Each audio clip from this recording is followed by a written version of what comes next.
In my previous video on working with ellipses, I explored several ways to create and edit elliptical shapes. In this video, I'm going to look at ways to leverage those 2D ellipses for the purpose of creating three-dimensional shapes. So in this sample file I've got 6 2D ellipses, and I'll work with these as we go along. Now normally you're drafting within DataCAD's Edit and Utility menus. So if I subsequently press the right mouse button, that's just going to bring me back and forth between DataCAD's Edit and Utility menus. Well, at the bottom of the Edit menu, there is a 3D Menus option. Selecting that will bring you into DataCAD's three-dimensional tools, and when I subsequently press the right mouse button, I'll toggle between the 3D Entity and 3D Edit menus. Later on, if I want to get back to the 2D menus, I can just select 2D menus from the 3D Edit menu. Well, I've got these ellipses and I want to convert them to another entity type so I can take advantage of other capabilities in DataCAD. We're going to look at the Explode command in the 3D menus. And within this menu, you've got options to convert from one entity type to another by exploding it, say in this case from ellipses to lines or to polygons or points.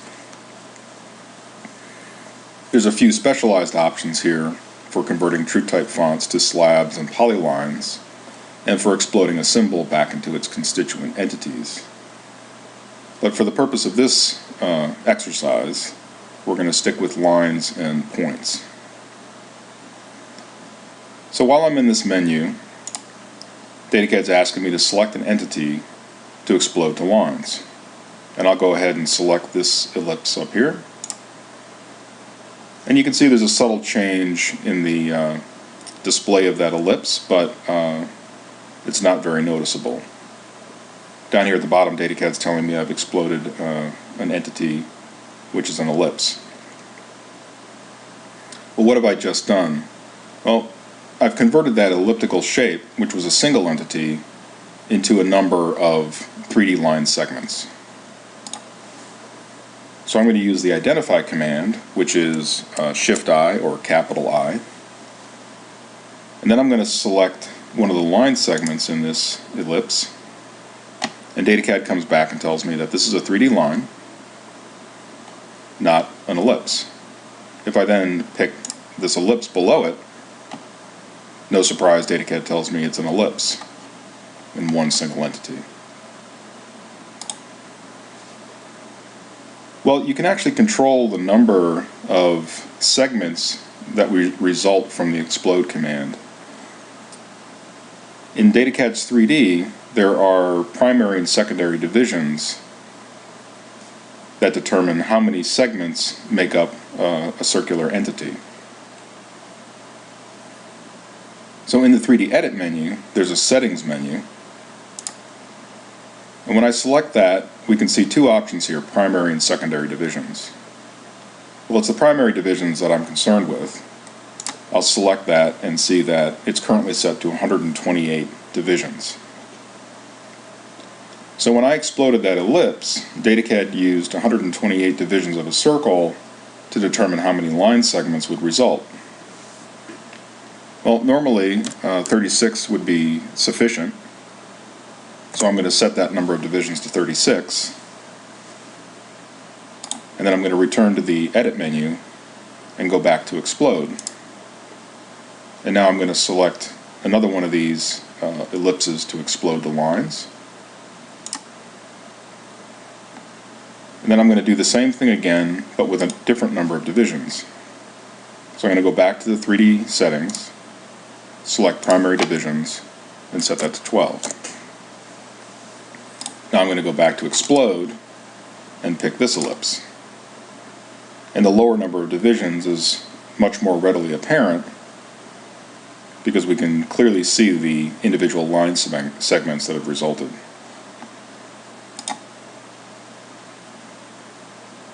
Well, to illustrate this a little bit more clearly, instead of exploding the lines, I'm also going to explode the points, just so you can see what's happening here a little better.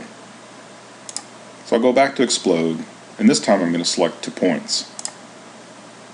And then I'm going to pick the entity below the one that we just exploded to lines, and now we've converted it to points.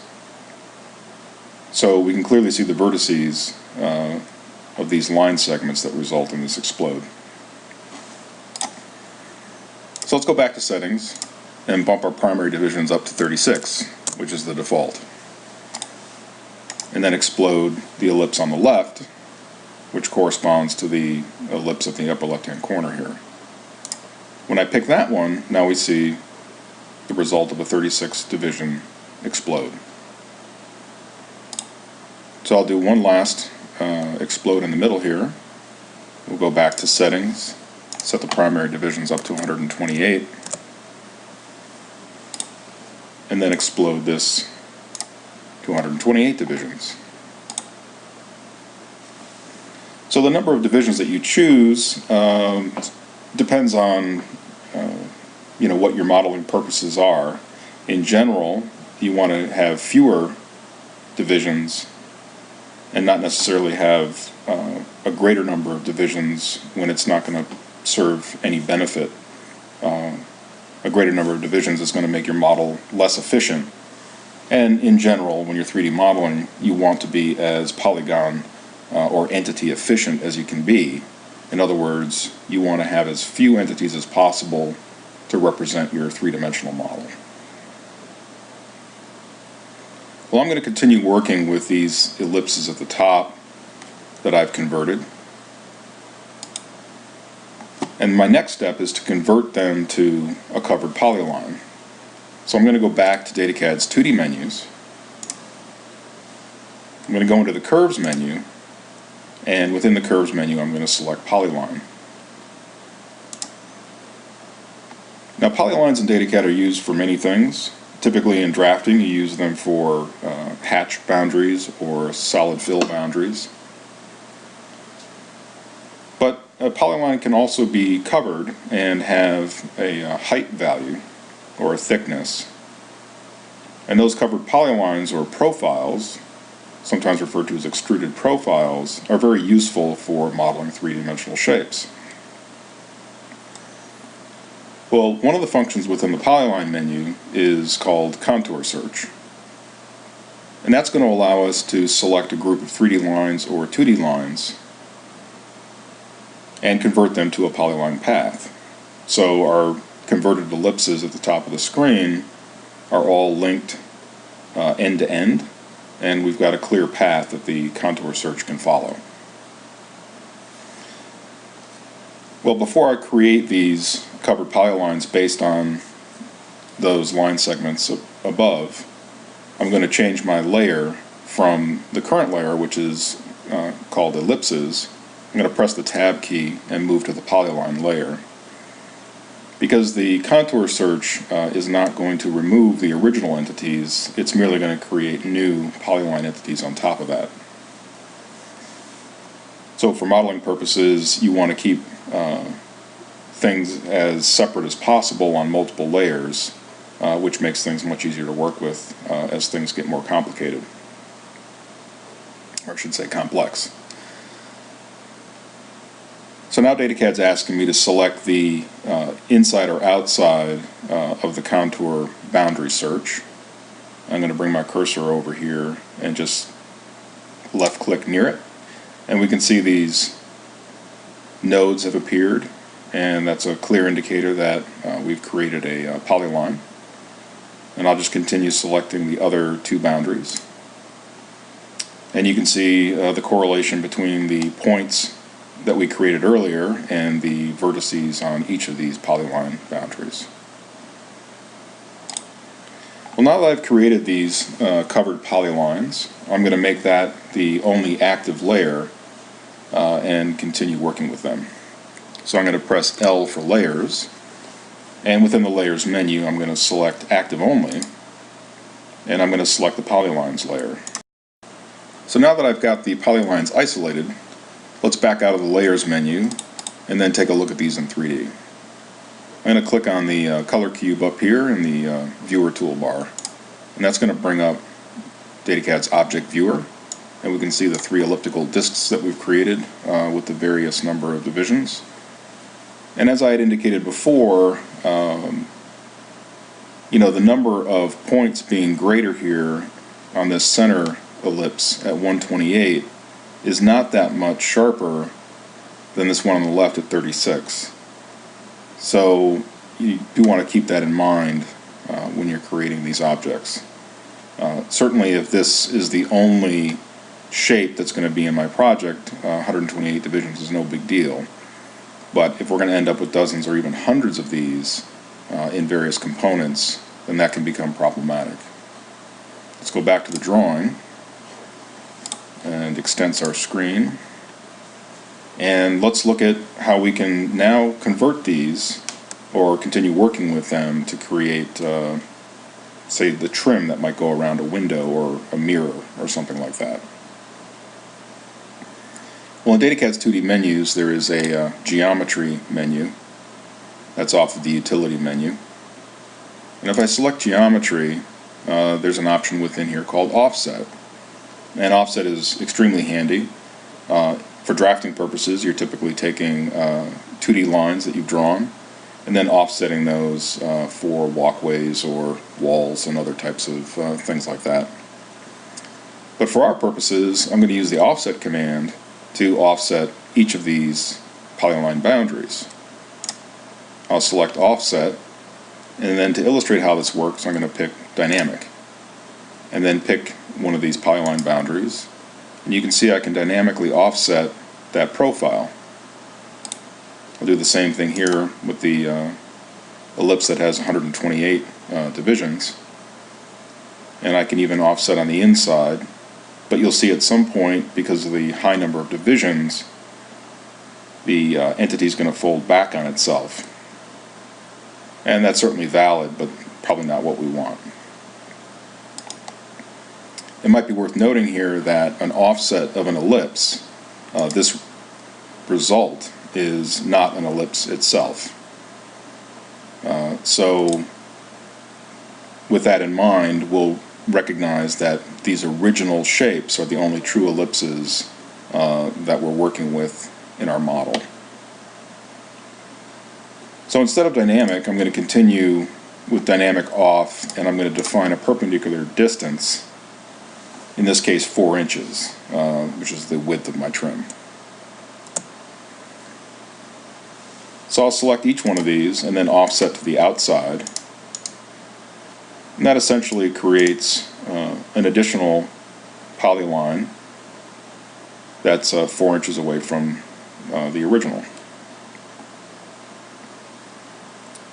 Now I'm going to back out of the geometry menu, and I want to go back to the curves polyline menu so that we can convert these inner ellipses to voids that occur inside of these outer ellipses. So for example, if we go back to the object viewer,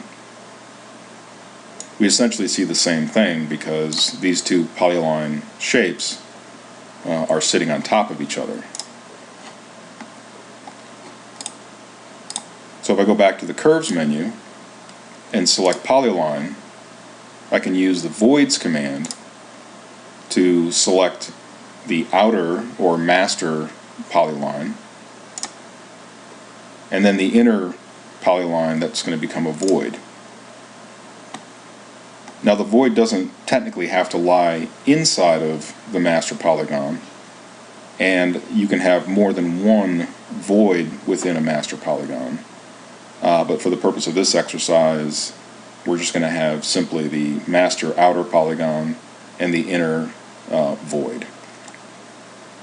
Now that I'm done with this first shape, I'll right click and then continue with the others. So I'll select the master polygon and the void, right click, select the master polygon and the void, and right click. So now we should have a hole in each one of these. So I'm going to back out of the curves menu and bring up the object viewer.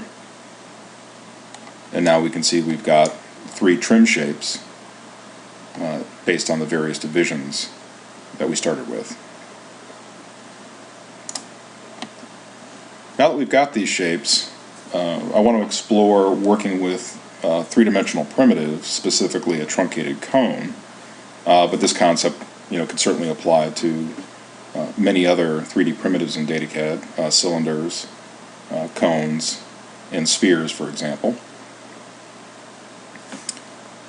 So I'm going to change my color from white to cyan, and I'm going to create a truncated cone based on the center ellipse. So I'm going to go back to the 3D menus, and then within the 3D menus I'm going to select 3D Entity. And here I see the list of DataCAD's 3D entities, and in particular we're looking at the truncated cone.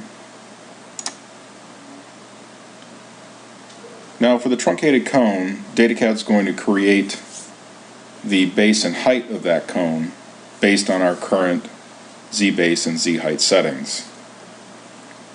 If I look down here in the lower right corner, I can see that the Z-base and height are both currently set to 0.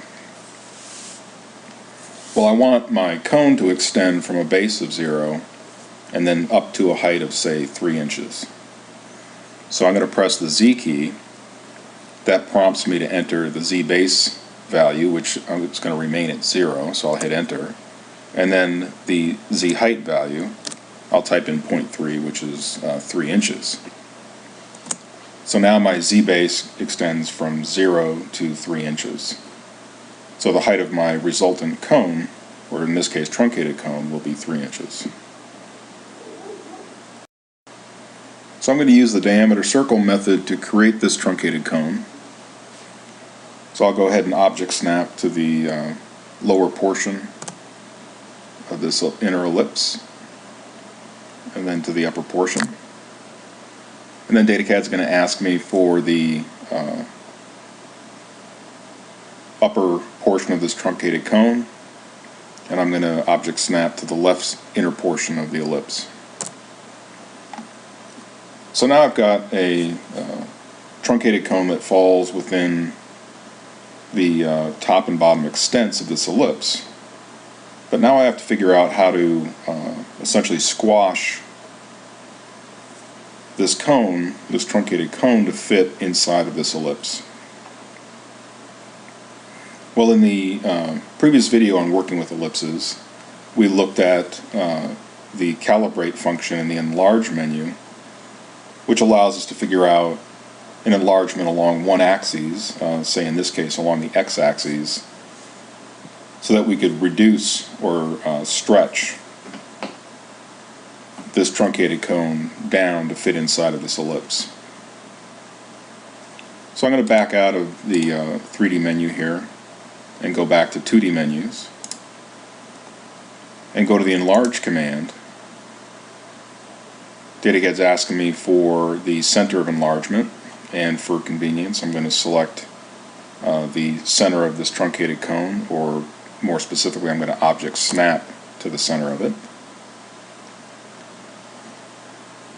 And then we're going to go into the enlargement submenu and select calibrate distance. Now we're going to use the by points method to tell DataCAD what distance we want to figure out the multiplication factor for to end up with another. So the first distance is the center of the truncated cone, and then the second point is going to be the outer edge of the truncated cone. So that's the first distance. Now the new distance is going to be from the center of the cone to the inner edge of this ellipse. So I'll object snap there. So now DataCAD has figured out that if we multiply the original width of this truncated cone by 0.63, it'll match the inner width of that original ellipse.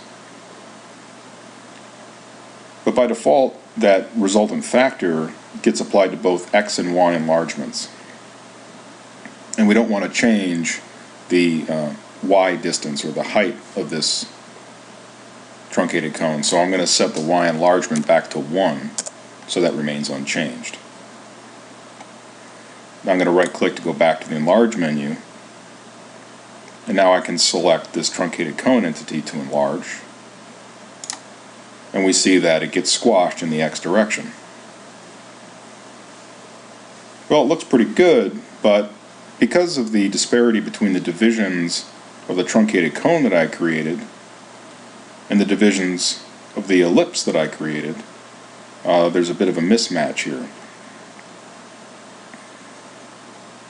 Well, it's pretty easy for me to change the divisions of this truncated cone to match the original ellipse that we exploded. So what I'm going to do is copy this truncated cone to each one of these elliptical shapes because they're the same. So I'll hit C for copy, and then the first point of distance to copy is going to be the center of this truncated cone,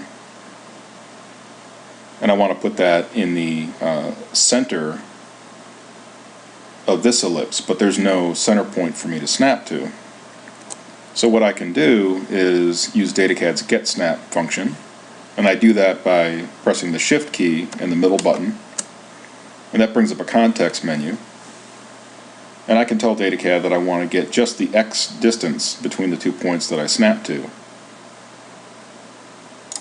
So I'll select Get X, and DataCAD comes back and says the distance to copy is 8 feet at an angle of 180 degrees, and that's correct because 180 degrees is to the left of the screen by default. And I'll go ahead and pick this entity.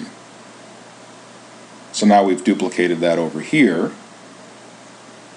This ellipse had 36 divisions, so there's still a mismatch between this truncated cone at 128 and this ellipse at 36. Well, I want to copy that again, but I want to copy it at half the distance, so I'm going to use this distance divided by 2 function, and when I pick that, it's going to reduce the distance from 8 feet to 4 feet, and I can then pick this entity again and put it in the center. Well, this center ellipse and the truncated cone have the same number of divisions at 128, so there's a perfect match between them. So this is something to keep in mind when you're combining multiple three-dimensional shapes, like a cylinder and a torus, for example. But now I need to change the divisions on these two truncated cones, so I'm going to back out of the copy command, and then I'm going to double click on this truncated cone and bring up its properties. One of them is the divisions, and I'm going to change that from 128 to 12 and click OK. And now that matches the original ellipse that we exploded perfectly. And I'll do the same thing to this truncated cone and change it from 128 to 36. And now that matches perfectly. Well, let's take a look at that in the object viewer. And it's very subtle. You can see the beveled centers that we've created. But so we can see that a little bit better, I'm going to change the material on each one of these truncated cones. So again, I'll double click on that entity to bring up its properties, and one of them is the material, which I'll change to glass. And I'll just do the same for each of these other cones.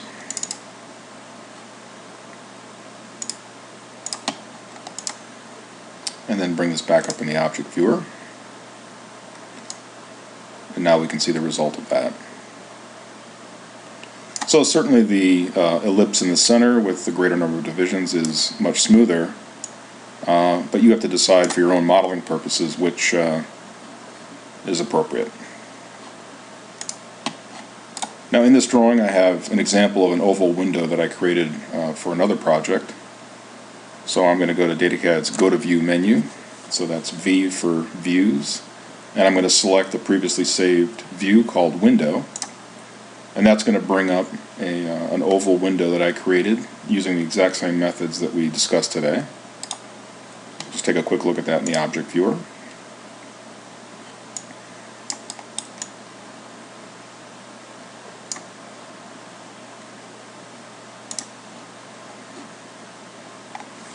So I hope this has given you some insight as to how you can leverage one type of entity in DataCAD, something that you've constructed in 2D, to form the basis of something that you might model in 3 dimensions. And as always, thank you for listening, and if you have any questions or comments, please enter them in the area below this video.